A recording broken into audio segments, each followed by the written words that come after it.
How's it going, guys? Welcome back to the channel. Today I want to finalize the battery and the kill switch on the CRX. So let's roll that intro and get into it.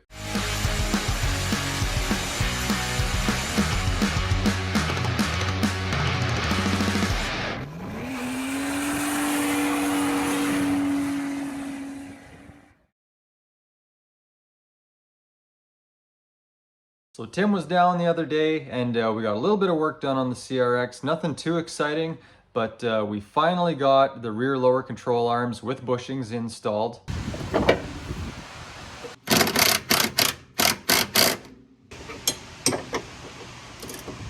We got the rear brake cylinders installed.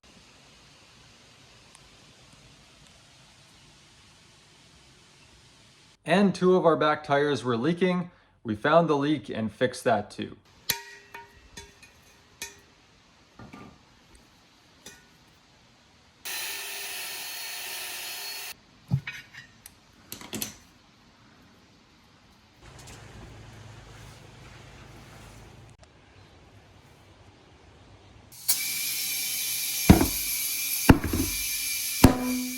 So the rear end of the car is basically finalized. All we're waiting on now is rear brake lines. We tried bending our own, but our tool is terrible for doing the flare nut end on it.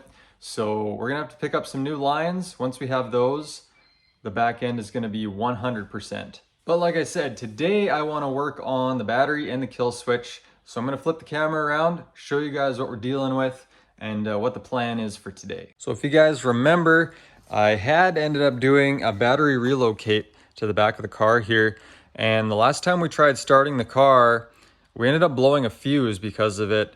And this is the wire that I was using from the battery relocate, and you can see it has an inline fuse in it. Now the only reason I have that fuse there is because I needed just that little extra length so that I could reach the battery. So obviously that was a mistake. So what we're doing now is we've moved the battery back into the engine bay. We've had to modify our intake a little bit in order to accommodate for that, but I think this is gonna work. So one of our buddies, he's been racing Hondas for years, and he strongly recommended that we move the battery back to the engine bay. If we have it in the back there, it's just going to cause trouble because it's not properly mounted. And for weight distribution as well, he figures we need as much weight as we can in the front. So he gave us a battery tray for free, basically. So we mounted that. It fits really nicely. Battery is in place. We're missing a tie down though. So I'm gonna fabricate one of those today. And then I also want to finalize the kill switch. So this is how I have the kill switch mounted. It's in the center console and it's basically on, off. Very simple. So this is kind of how I have the wires routed right now. I have this wire coming off of the starter. And then I also have this wire coming off of the fuse block, and they come together down here, and I have them both running through a single piece of split tubing, and then it goes through the firewall right down there. And if we come inside the car, this is where those wires run through, and they will be mounted up here. I'm just out of zip ties right now, but I'm just gonna zip tie them up here so they're nice and hidden. Comes around here and uses the factory wiring mounts that would have been used for the stereo. And they actually fit perfectly. So then I have the wire come through here, and then this is going to connect to the kill switch on the center console. Then I just need to run this wire back to the battery. So this is the one that I was originally using. So I'm going to still use this end. I'm going to run it through the firewall the same way and get my length. I'm going to put an end on it like this so I can mount it to the kill switch, and then it should work just fine. We're gonna have no inline fuse this time because that was only causing problems, and then it should work 100%. And who knows, if we get time, I might be able to knock a few other things off the list. So let's get started.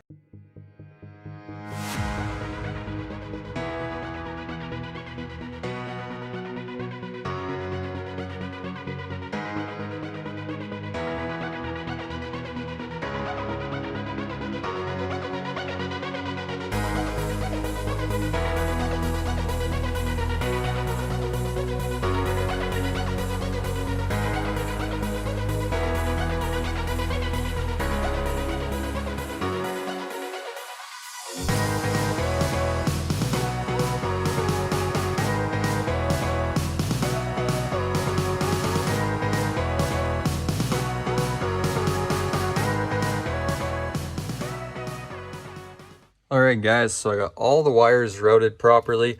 I had to use twist ties right now because I'm actually out of zip ties, but I will be mounting these wires up here with zip ties later on.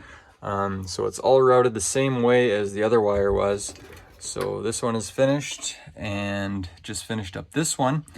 So now it's just a matter of hooking up those two wires to the kill switch, which is just these two terminals under here. So I'll get those hooked up and remount the center console, and then this is basically done for now until I can get myself some zip ties. So hopefully early next week I can grab some of those and then finalize this. But yeah, let's get this done.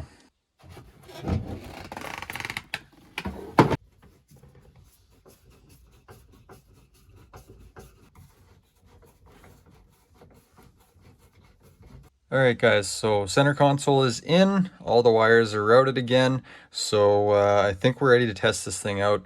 I got the battery connected, positive and negative, so with the kill switch off, I shouldn't get anything from this. Okay, now kill switch on.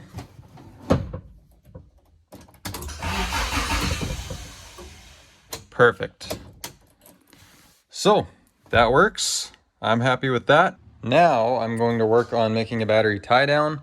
So I think I'm going to be able to use the original brackets, but I don't have a tie down for the top. So what I'm going to use, I think, is this 1/8 flat steel.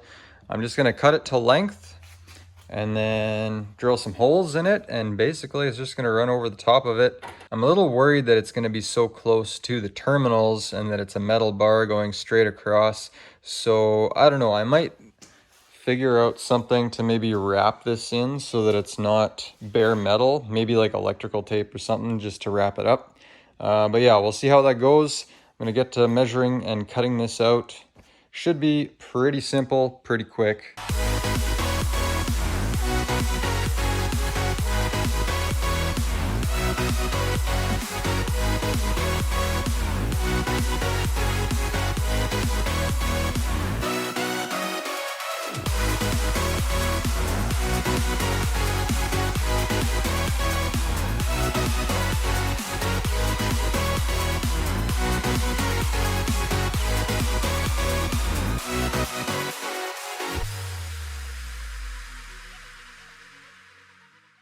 All right, guys, so battery tie down is finished. I did end up wrapping it in some electrical tape, which I'm not sure is going to make much difference, but just for my own peace of mind, I guess, wrapped it with that.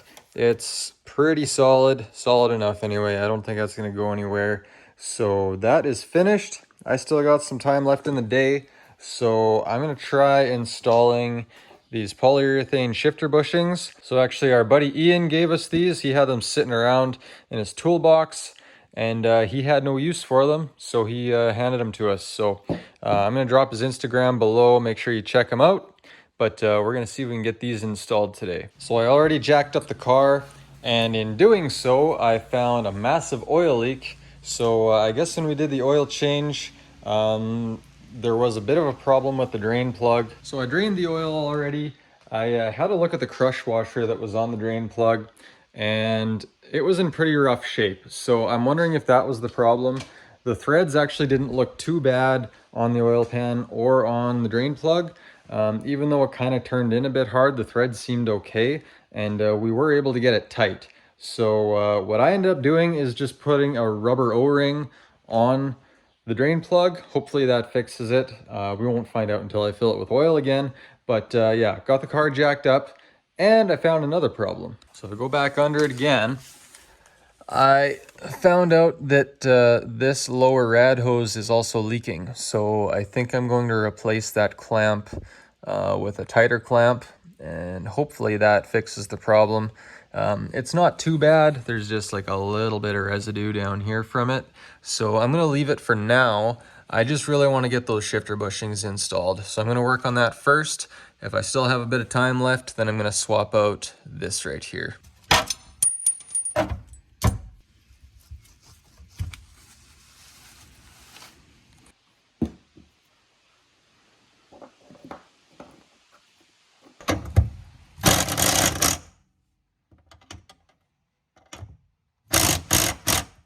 All right, guys, well, I got the bushing back there installed, and unfortunately I couldn't do this one because this one is a D series and the one that I got here is for a B series, so they're quite different. Can't really make this one work, but we're just gonna leave this as is. There's still a little bit of slop in the shifter, but at least we were able to make the back one work.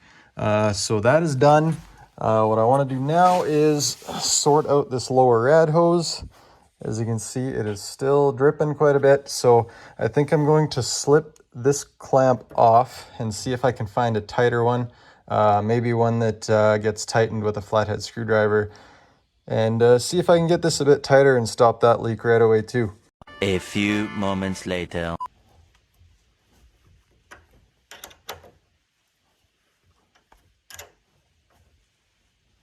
All right, guys, so I got the lower rad hose clamped on again. Hopefully that fixes our leaking problem. I didn't want to take the hose off and make a mess, so I just moved the first clamp back a bit, put the new clamp on, tightened it up, and I think I'm just going to leave it as is. We'll see what happens. So now I think I'm ready to lower the car back down. I'm going to fill it back up with oil again, and then I guess I'll give it a day or two and then have a look under the car, see if it's leaking, but hopefully that fixes the problem.